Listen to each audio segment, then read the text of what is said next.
Hello, this is the Ortho Prosthetic team. My name is Shubing Rashpara. In today's video, I'm going to be showing you guys the assembly of our project, as well as every single mate that we use to assemble these, and why we use those specific mates.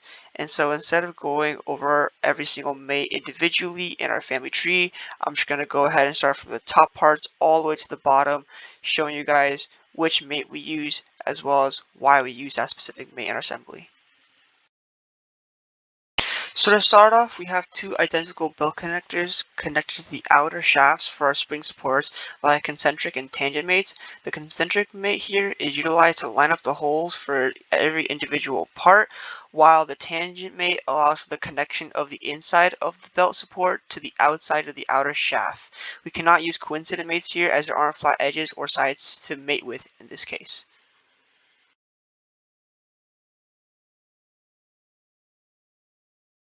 Next, we have our inner shaft mated to the outer shaft by concentric mates, allowing for the free movement of the parts as it would in reality. This inner shaft is then mated to the outside of the knee ring via tangent mating, again due to the lack of flat sides for coincident mates.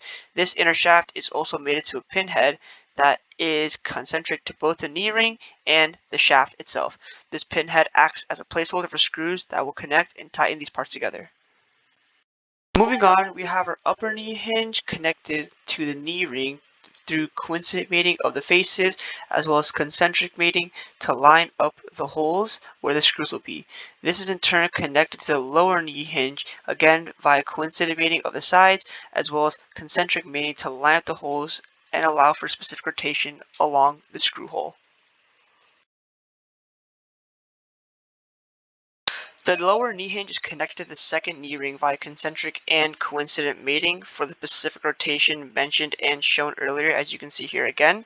This knee ring is again connected to another part of itself via coincident mating so that the holes are lined up perfectly. This knee ring is then mated to the placeholder pinhead via concentric and tangent mating, which is then connected to another inner shaft via tangent mating to just allow the part to touch as it would in reality.